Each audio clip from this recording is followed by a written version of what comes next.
This MMA 30 video is brought to you by Cheaterville.com. Don't go down without a fight. I think he has the potential and the work ethic to do that. I think he's got a glaring weakness right now in that his ground game and his submission game isn't up where it should be. It's certainly not up where his striking is. He's a tremendous striker, kicks like nobody in the division. I think if he spends the time and really works on the wrestling and the grappling part of his game, he's going to be tough to deal with. Pat, never meet the upper echelon. He's in the UFC, so I guess he's already there. Pat's a good guy. He doesn't have much wrestling, and he's just short for that weight class, you know. But if he hits people, you know. I think guys like, if he gets his wrestling together, guys like Kane and Dos Santos are actually not bad matchups for him because they're closer to his stature, you know. I would definitely love to see Pat Barry reach the upper echelon of the heavyweight division. He's a great guy and definitely great skills and fun to watch. And, we'll see. Hopefully, he continues to grow and climb the ranks. But yeah, it's definitely the type of fighter I enjoy watching and I'd like to see do well. Yeah, that Congo fight was crazy. That's just one of those. You're that big and you're throwing punches in these little 4-ounce gloves. Yeah, that just happens. And to his credit, he was doing really well with Congo on the feet and hurt him and went in for the kill, and he got caught on the way in. But it's kind of it's almost more about what Congo did right than Pat did wrong. But that's one of those amazing fights. Obviously, I grew up in Seattle. Portland was pretty close, but I think Seattle would be a huge place to have a UFC. We've done some smaller shows, and Strikeforce has been up there, but it hasn't been a full-on UFC up there yet. And there's a ton of great fighters out of that area. Albuquerque, New Mexico. That way I don't have to get on an airplane.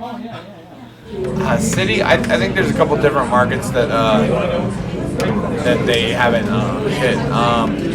Biggest one would probably be New York. I think they do really well there. Any of the major cities where any major team plays football or baseball or basketball.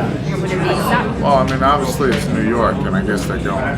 It's just, I think with the Fertittas and Dana, a lot of it is that great boxing, that 50s and 60s boxing had its heritage in Madison Square Garden.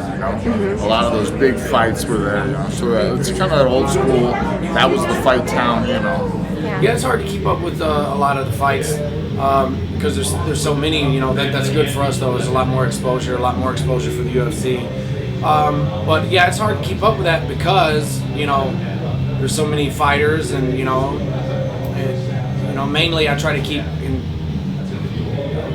who I know or who I favor the most, because sometimes they're just running back to back, or I'm going on a fishing trip, don't get to see it or something. You know what I mean? So. It actually is, yeah.